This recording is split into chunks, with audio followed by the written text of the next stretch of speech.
बहू कहाँ मर गई? अंदर से आवाज, जिंदा हूँ माँ जी। तो फिर मेरी चाय क्यों अभी तक नहीं आई? कब से पूजा करके बैठी हूँ, ला रही हूँ माँ जी। बहू चाय के साथ भजिया भी ले आई। सास ने कहा तेल का खिलाकर क्या मरोगी? बहू ने कहा ठीक है माँ जी, ले जाती हूँ। सास ने कहा रहने दे, अब बना दिया है तो खा लेती हूँ। सास ने भजिया उठाई और कहा कितनी गंदी भजिया बनाई है तुमने। बहू माँ जी मुझे कपड़े धोने हैं, मैं जाती हूँ। बहू दरवाजे के पास छिपकर खड़ी हो गई। सास भजिया पर टूट पड़ी और पूरी भजिया खत्म कर दी। बहू मुस्कुराई और काम पर लग गई। दोपहर के खाने का वक्त हुआ। सास ने फिर आवाज लगाई, कुछ खाने को मिलेगा? बहू ने आवाज नहीं दी। सास फिर चिल्लाई, भूखे मारोगी क्या? बहू आई सामने, खिचड़ी रख दी। सास गुस्से से, ये क्या है? मुझे इसे नहीं खाना, इसे ले जाओ। बहू ने कहा आपको डॉक्टर ने दिन में खिचड़ी खाने को कहा है, खाना तो पड़ेगा ही। सास मुंह बनाते हुए, हाँ तू मेरी माँ बन जा। बहू फिर मुस्कुराई और चली गई। आज इनके घर पूजा थी। बहू सुबह 4 बजे से उठ गई। पहले स्नान किया, फिर फूल लाए, माला बनाई, रसोई साफ की, पकवान और भोज बनाया। सुबह के 10 बज गए। अब सास भी उठ चुकी थी। बहू अब पंडित जी के साथ भगवान के वस्त्र तैयार कर रही थी। आज ऑफिस की छुट्टी भी थी, उनके पति भी घर पर थे। पूजा शुरू हुई। सास चिल्लाती, बहू ये नहीं है, वो नहीं है। बहू दौड़ी दौड़ी आती और सब करती। अब दोपहर के 3 बज गए थे। आरती की तैयारी चल रही थी। पंडित जी ने सबको आरती के लिए बुलाया और सबके हाथों में थाली दी। जैसे ही बहू ने थाली पकड़ी, थाली हाथों से गिर पड़ी। शायद भोज बनाते हुए बहू के हाथों में तेल लगा था, जिसे वो पोंछना भूल गई थी।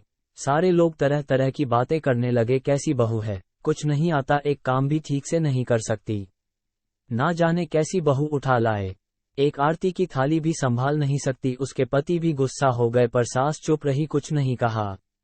बस यही बोल के छोड़ दिया, सीख रही है, सब सीख जाएगी धीरे धीरे। अब सबको खाना परोसा जाने लगा। बहू दौड़ दौड़ के खाना देती, फिर पानी लाती। करीब 70-80 लोग हो गए थे। इधर 2 नौकर और बहू अकेली, फिर भी वहां सारा काम बहुत ही अच्छे तरीके से करती। अब उसकी सास और कुछ आस पड़ोस के लोग खाने पर बैठे। बहू ने खाना परोसना शुरू किया, सबको खाना दे दिया गया। जैसे ही पहला निवाला सास ने खाया, तुमने नमक ठीक नहीं डाला क्या? एक काम ठीक से नहीं करती, पता नहीं मेरे बाद कैसे ये घर संभालेगी। आस पड़ोस वालों को तो जानते ही हो ना साहब, वो बस बहाना ढूंढते हैं नुक्स निकालने का।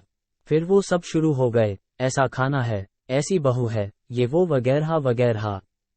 दिन का खाना हो चुका था। अब बहू बर्तन साफ करने नौकरों के साथ लग गई।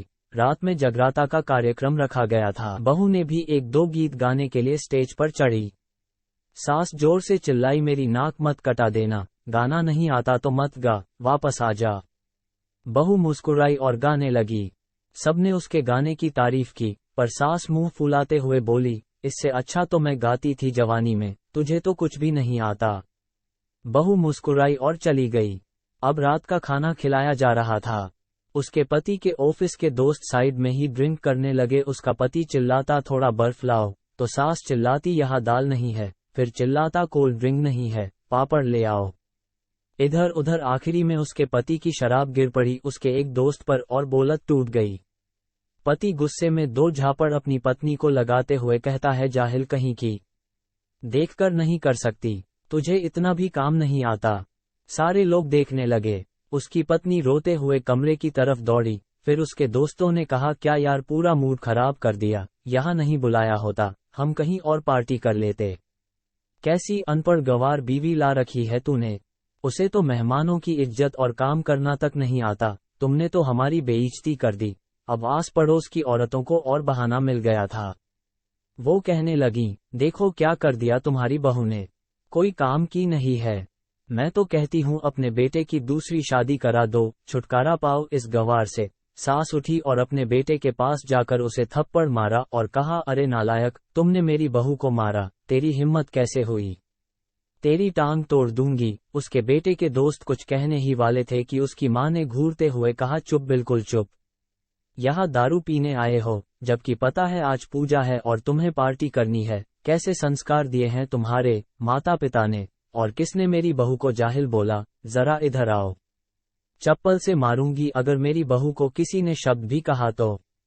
अरे पापी, तूने उस लड़की को बस इसलिए मारा कि तेरी शराब टूट गई। पापी, वो बच्ची सुबह 4 बजे से उठी है, घर का सारा काम कर रही है, ना सुबह से नाश्ता किया ना दिन का खाना खाया, फिर भी हंसते हुए सबकी बातें सुनते हुए, ताने सुनते हुए घर के काम में लगी रही। तेरे यार दोस्तों को वो अच्छी नहीं लगी। जूते से मारूंगी तेरे दोस्तों को जो कभी उन्होंने ऐसा कहा। उसके यार दोस्त चुपके से खिसक लिए। अब सास बहू के कमरे में गई और बहू का हाथ पकड़कर बाहर लाए। सबके सामने कहने लगी, किसने कहा था अपनी बहू को घर से निकाल के दूसरी बहू ले आना? जरा सामने आओ। कोई सामने नहीं आया। फिर सास ने कहा, तुम जानते भी क्या हो इस लड़की के बारे में? ये मेरी माँ भी है, बेटी भी। माँ इसलिए मुझे गलत काम करने पर डांटती हैं और बेटी इसलिए कभी कभी मेरी दिल की भावनाएं समझ जाती हैं। मेरी दिन रात सेवा करती है, मेरे 1000 ताने सुनती है पर एक शब्द भी गलत नहीं कहती, ना सामने ना पीठ पीछे। और तुम कहते हो दूसरी बहू ले आऊं। याद है ना छुटकी की दादी, अपनी बहू की करतूत। सास ने गुस्से से पड़ोस की महिला को कहा, अभी पिछले हफ्ते ही तुम्हें मियाँ बीवी भूखे छोड़ घूमने चले गए थे। मेरी इसी बहू ने 7 दिनों तक तुम्हारे घर पर खाना पानी, यहाँ तक कि तुम्हारे पैर दबाने जाती थी और तुम इसे जाहिल बोलती हो।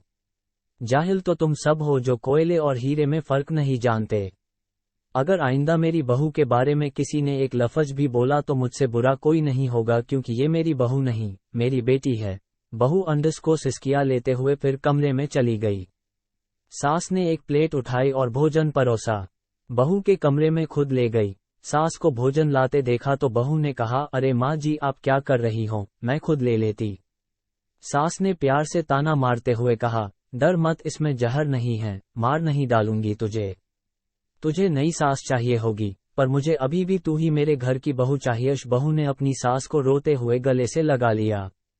सास भी रो दी पहली बार और कहा, चल खाना खा ले। फिर मजाक करते हुए कहा, फिर मेरे पैर दबाने चले आना, और ये ख्याल मन में मत लाना कि सास पैर दबवाती है, किसी दिन मैं इसका गला दबा दूंगी, क्योंकि कभी मैं भी यही सोचती थी।